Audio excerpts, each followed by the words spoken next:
আজকে আমাকে আসন্ন রমজান উপলক্ষে একটি প্রাথমিক দার্স দেওয়ার জন্য বলা হয়েছে।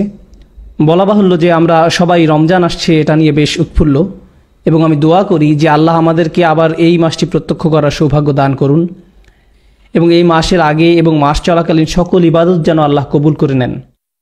এবং আরও দোয়া করি যে আমাদের সবাই এবং আমাদের পরিবারের সকলে যেন এই বছরের লাইলাতুল কদরটা পাই ইনশাআল্লাহ। আমি আজকে আপনাদের সাথে কোরআনে কিভাবে রমজান নিয়ে আলোচনা করেছে তা আলোকপাত করতে চাই। কিছু বিষয় আমাদের সকলেরই জানা উচিত। আল্লাহ রমজান সম্পর্কে কোরআনে শুধুমাত্র একবার বলেছেন। আল্লাহ তাকওয়ার ব্যাপারে অনেকবার বলেছেন, আখিরাতের ব্যাপারে অনেকবার বলেছেন, বিভিন্ন নবীদের সম্পর্কে অনেকবার বলেছেন, আল্লাহ বিভিন্ন বিধিবিধান সম্পর্কে অনেকবার বলেছেন। কিন্তু যখন রমজানের কথা আসছে শুধু এক জায়গায় বলা হয়েছে, এর কোনো পুনরাবৃত্তি হয়নি, আর কোনো জায়গায় বলা হয়নি, শুধু বলা হয়েছে সূরা বাকারাতে। কিন্তু বাকারার কোন জায়গায় এটি বলা হয়েছে সেটি জানাটা খুব গুরুত্বপূর্ণ। আপনারা জানেন সূরা বাকারার প্রথম অংশে আল্লাহ সেই কারণগুলো বলেছেন যে কারণে বনী ইসরাইল আল্লাহর অনুগ্রহ থেকে বঞ্চিত হয়েছে, তাদের ভুলগুলো। আল্লাহ এগুলোর পুরো তালিকা দিয়েছেন সূরা বাকারাতে। সেই তালিকার শেষে গিয়ে আল্লাহ ইব্রাহিম আলাইহিসসালাম সম্পর্কে বলেছেন। কেন? কারণ ইব্রাহিম আলাইহিসসালাম হচ্ছেন আরব এবং ইয়াহুদিদের মাঝে যোগসূত্র। কেন তিনি এই দুটোর মাঝখানে সেতু? কারণ আরবরা হচ্ছে ইসমাইল আলাইহিসসালামের সন্তান, আর ইহুদিরা হচ্ছে ইসহাক আলাইহিসসালামের সন্তান। তাদের মাঝের একমাত্র লিঙ্কটা হচ্ছে তাদের পূর্বপুরুষ ইব্রাহিম আলাইহিসসালাম। তাদেরকে ইব্রাহিম আলাইহিসসালামের কথা স্মরণ করিয়ে দেওয়া হচ্ছে, কারণ তারা বলেছে যে তারা শুধু এমন কোন নবীকেই মেনে নিবে যার পূর্বপুরুষ তাদেরও পূর্বপুরুষ, এবং তাদের পূর্বপুরুষ বলতে তারা শুধুমাত্র ইসহাক আলাইহিসসালামকে বোঝাচ্ছে। আর আল্লাহ তাদেরকে মনে করিয়ে দিচ্ছেন যে কেন তোমরা ইসহাক আলাইহিসসালামের সন্তানদের প্রতি এত পক্ষপাত দেখাচ্ছ, আর কেন ইব্রাহিম আলাইহিসসালামের সন্তানদের তোমরা গুরুত্বই দিচ্ছ না। কারণ ইব্রাহিম আলাইহিসসালাম ইসমাইল আলাইহিসসালামেরও বাবা, আর সেই বংশ ধরে আসছেন মুহাম্মদ রাসূলুল্লাহ সাল্লাল্লাহু আলাইহি ওয়াসাল্লাম। অর্থাৎ মূল ধারণাটি হচ্ছে আল্লাহর নির্বাচিত উম্মাহ হচ্ছেন ইব্রাহিম আলাইহিসসালামের সন্তানেরা, এবং সেই সূত্র ধরেই প্রথমে তারা ছিল ইসহাক আলাইহিসসালামের সন্তান, আর পরে তারা হলো ইসমাইল আলাইহিসসালামের সন্তানেরা। কিন্তু দিন শেষে তারা সবাইকে ইব্রাহিম আলাইহিসসালামের সন্তান, অর্থাৎ ওখানে কোনো পরিবর্তন হয়নি।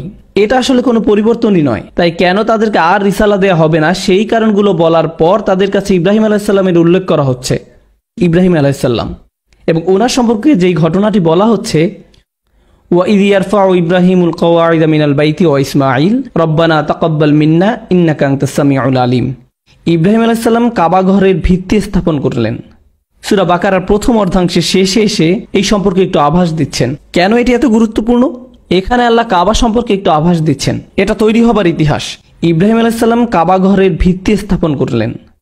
এর কয়েক আয়াত পরে কি হয়েছে জানেন? আল্লাহ মুসলিমদেরকে নির্দেশ দিচ্ছেন তাদের আর মসজিদুল আকসার দিকে ফিরে নামাজ পড়ার দরকার নেই, তাদের মসজিদুল হারামের দিকে ফিরে নামাজ পড়তে হবে। কিন্তু কাবা ঘরের দিকে ফিরে নামাজ পড়তে হবে এ কথা বলার আগে তিনি বলেছেন ইব্রাহিম আলাইহিস সালাম হচ্ছেন সেই ব্যক্তি যিনি এটা বানিয়েছিলেন।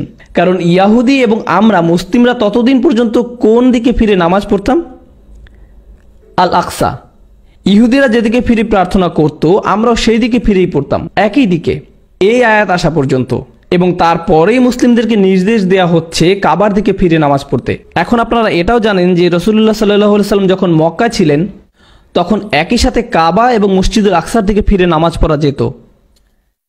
কাবার এমন পাশে দাঁড়ানো যাতে কাবা এবং আকসা দুটোই আপনার সামনে থাকে, এটা সম্ভব ছিল। কিন্তু যখন মদিনাতে যাওয়া হলো তখন আর সেই সুযোগটা রইল না।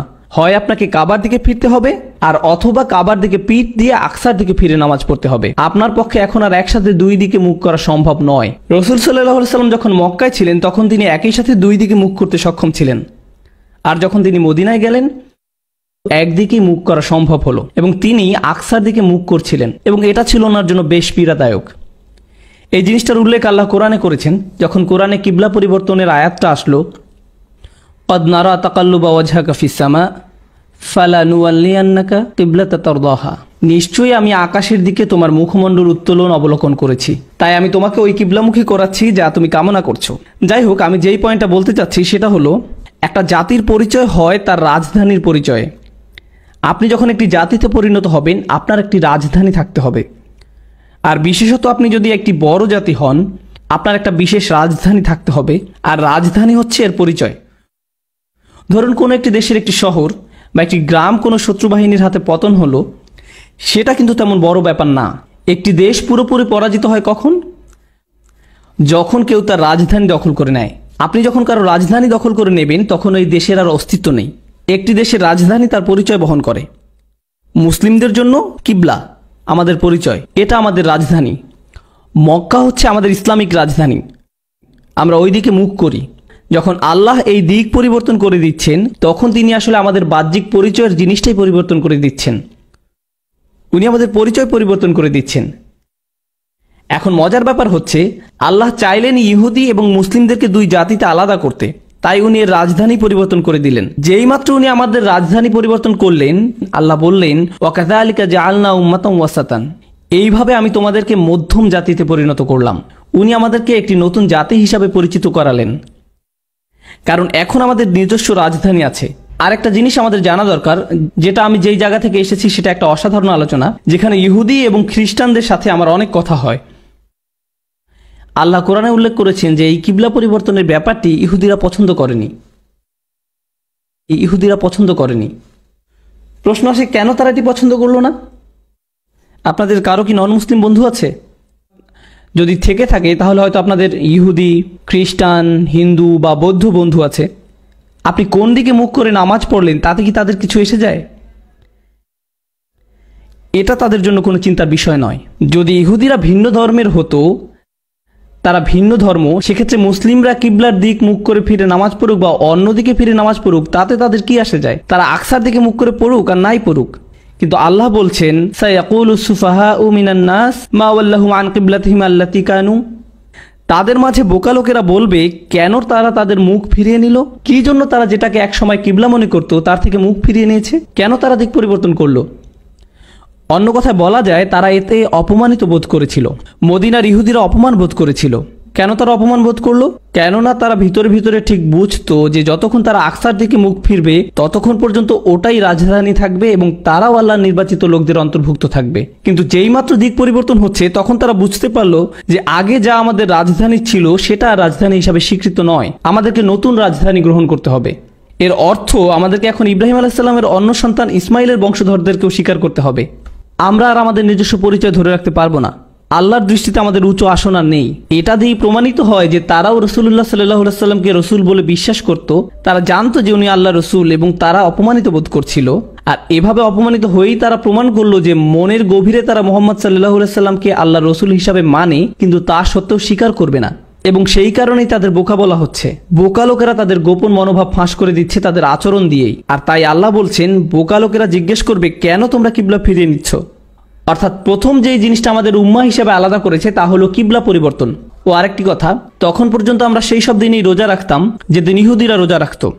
আর এই 5 ওয়াক্ত নামাজের বিধান আসার আগ পর্যন্ত ইহুদিরা যেই সময় নামাজ পড়তো আমরাও সেই সময়ে নামাজ পড়তাম। কেন? কারণ সেটা ছিল মুসা আলাইহিস সালামের শরিয়া। যতক্ষণ পর্যন্ত নতুন শরিয়া আসেনি, যেটা আগে থেকেই ছিল, আমরা সেটাই অনুসরণ করতাম। রসুল সাল্লাল্লাহু আলাইহি সাল্লাম মুসা আলাইহিস সালামের শরিয়া অনুসরণ করতেন যতক্ষণ না পর্যন্ত ওনাকে ওনার শরিয়া দেয়া হয়েছিল। এখন ইহুদিরা যেই দিন রোজা রাখতো আমরাও সেই দিনই রোজা রাখতাম। আয়াত আসলো ইয়া আইয়ুহাল্লাযীনা আমানু কুতিবা আলাইকুমুস সিয়াম, তোমাদের মাঝে যাদের ঈমান আছে তাদের উপর সিয়াম বাধ্যতামূলক করা হলো। ঠিক আছে, কামা কুতিবা আলাল্লাযীনা মিন ক্বাবলিকুম, যেভাবে এটা বাধ্যতামূলক করা হয়েছিল তোমাদের পূর্বে যারা এসেছিল তাদের উপর। এই লোকেরা কারা? কারা ফরজ ইবাদত হিসাবে রোজা রাখতো? ইহুদিরা, বনু ইসরাইলরা, মুসা আলাইহিস সালামের শরিয়া। তার মানে আল্লাহ বলছেন যে আমাদের পরিচয়ের একটা অংশ ইহুদিদের মতোই। কিন্তু এই সূরাতে ইতিমধ্যে আল্লাহ কাবা পরিবর্তন করে তাদেরকে আমাদের থেকে আলাদা করে ফেলেছেন। উনি আলাদা করেছেন। এখন উনিই বলছেন আমাদের মাঝে সাধারণ একটা যোগসূত্র আছে, রোজা রাখা। আমাদের আর তাদের মাঝে রোজা করাটা সাধারণ ব্যাপার। লাআল্লাকুম তাত্তাকুন, যেন তোমরা তাকওয়া অর্জন করতে পারো। মজার ব্যাপার হলো সূরা বাকারারই প্রথম অংশে আল্লাহ কাদের কথা বলেছেন? যদি আপনারা মনোযোগ দিয়ে থাকেন, কাদের সম্পর্কে? ইহুদি। আর পুরো সময় আল্লাহ তাদের বিরুদ্ধে এই অভিযোগই করেছেন যে কেন তাদের তাকওয়া নেই। পুরো সময়টাতেই তাদের সমস্যা ছিল যে তাদের তাকওয়া ছিল না। আর এখন আল্লাহ বলছেন আমরা তাকওয়া অর্জন করতে পারি। আর এখন আল্লাহ বলছেন তোমাদেরকেও সেই একই জিনিস দেয়া হলো তাদের মতো, যেন আমরা তাকওয়া অর্জন করতে পারি। তো প্রথমে যে আলোচনাটা আমি আপনাদের সাথে করতে চাচ্ছিলাম তা হলো রোজা হচ্ছে এমন একটা জিনিস যা পূর্ববর্তী জাতিরও ছিল, আমাদেরও আছে। কিন্তু প্রশ্ন হলো, কেন আমরাও রোজা রাখি? যেন তাকওয়া অর্জন করতে পারি। তাকওয়াকে বেশিরভাগ সময়ই অনুবাদ করা হয় আল্লাহ ভীতি হিসাবে। তাকওয়া শব্দটি এসেছে উকওয়া থেকে, যার অর্থ হলো সুরক্ষা। সেটা কি? তাকওয়া অনেকটা ইত্তিকার সাথে সমতুল্য, যার মানে সুরক্ষা চাওয়া, যাতে নিজেকে সুরক্ষিত করা যায়। এই কারণেই কিয়ামতের দিন, শেষ বিচারের দিনে সবাই নিজেকে সুরক্ষিত করতে চাইবে। আল্লাহ বলছেন, ফাকাইফা তাত্তাকুনা ইন কাফারতুম ইয়াউমা ইয়াজআলুল উইলদানা শিবা। অতএব তোমরা কি রূপে আত্মরক্ষা করবে যদি তোমরা সেই দিনকে অস্বীকার করো, যেদিন বালককে করে দিবে বৃদ্ধ। তাই আল্লাহ তাত্তাকুন শব্দটি ব্যবহার করেছেন যাতে আমরা নিজেকে সুরক্ষিত করতে পারি, সেটা বোঝাতে। এটা হচ্ছে তাকওয়ার আসল অর্থ। আল্লাহ বলছেন, আল্লাহ তোমাদেরকে রোজার বিধান দিচ্ছেন যাতে তোমরা নিজেকে বাঁচাতে পারো। মানে কি এটার? চলুন বোঝার চেষ্টা করি এটার মানে কি। আমাদের মানুষদের নির্দিষ্ট কিছু প্রশিক্ষণ আছে। আপনি যদি কোনো কিছুতে ভালো করতে চান, তাহলে আপনাকে সেই প্রশিক্ষণের মাঝে দিয়ে যেতে হবে। বিশেষত শারীরিক প্রশিক্ষণ।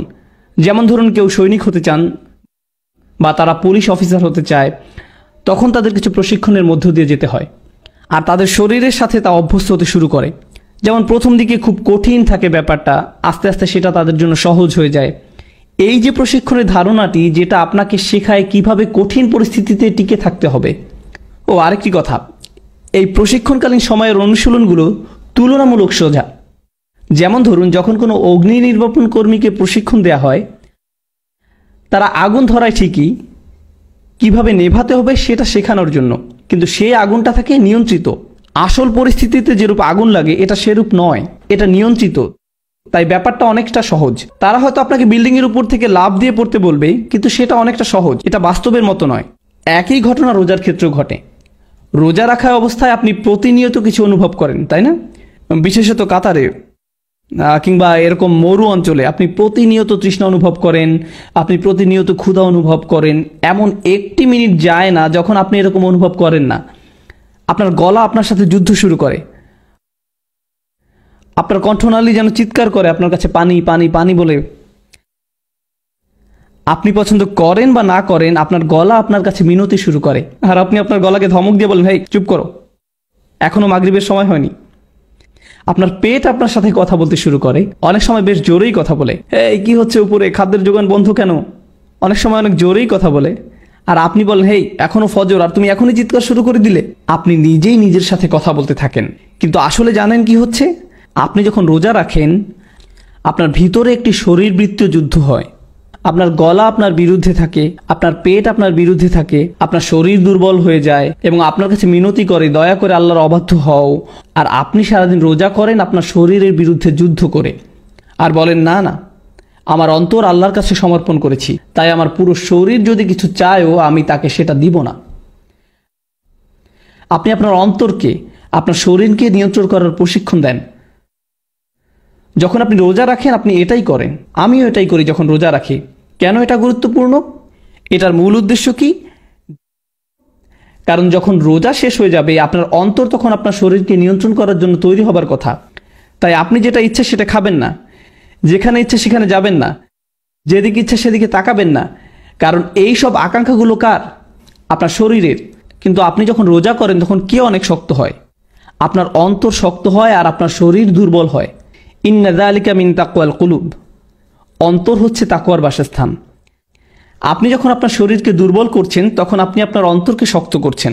আপনি বিভিন্ন কাজ থেকে নিজেকে বিরত রাখতে শিখছেন। তাই আমার প্রিয় তরুণ প্রজন্ম, যদি আপনি রোজা রেখে বাসায় আছেন আর বসে বসে সিনেমা দেখছেন, তাহলে আপনি আসলে রোজা রাখছেন না। আপনি রোজা রাখছেন না, কারণ আপনার অন্তর এখন আপনার ভুল আকাঙ্ক্ষাগুলোর কাছে হার স্বীকার করছে। রোজা রাখার এই অনুশীলনটার উদ্দেশ্যই হলো যে আপনি প্রতিনিয়ত মনে করবেন যে যেভাবে আমি আমার ক্ষুধা তৃষ্ণার বিরুদ্ধে যুদ্ধ করেছি, আমাকে আমার চোখের আকাঙ্ক্ষার বিরুদ্ধে লড়তে হবে, আমাকে আমার মুখের বিরুদ্ধেও লড়তে হবে, আমাকে আমার জিহ্বার বিরুদ্ধে লড়তে হবে, আমাকে আমার আকাঙ্ক্ষার বিরুদ্ধে লড়তে হবে, আমাকে আমার হরমোনের বিরুদ্ধেও লড়তে হবে, আমাকে এখন আমার সব কিছুর বিরুদ্ধেই লড়তে হবে। এর মাঝে দৃশ্যমান তা হলো খাওয়া আর পান করা থেকে বিরত থাকা। কিন্তু আর সবকিছুই রোজার মাঝে আছে। লাআল্লাকুম তাত্তাকুন। আশা করা যায় তোমরা আল্লাহ ভীরু হতে পারবে। এই জিনিসটাই যদি আমাদের মনে না থাকে, তাহলে বনি ইসরায়েলের সাথে আমাদের আর কোনো পার্থক্য থাকছে না। তারাও রোজা রাখতো, কিন্তু তাদের মাঝে কি ছিল না? তাদের তাকওয়া ছিল না। আপনি যদি এটাই ভুলে যান যে কেন আপনি রোজা রাখছেন, তাহলে আপনি তাই করছেন যা বনি ইসরায়েলরা করত। আল্লাহ আপনাকে বলছেন কুতিবা আলাইকুম আসিয়াম, আলাইকুম মুকদ্দাম, বলা হয় জার মাজরুর মুকদ্দাম, বিশেষত তোমাদের উপর, এখন তোমাদের পালা। আমি তোমাদের তাই দিচ্ছি যা আগের প্রজন্মের ওদেরকেও দিয়েছিলাম, তারা এর থেকে কোনো উপকার পায়নি, তারা তাকওয়া অর্জন করতে ব্যর্থ হয়েছে। আল্লাহ এটাই বলছেন, যখন আমাদের উপর রোজা ফরজ করেছেন এটাই বলছেন।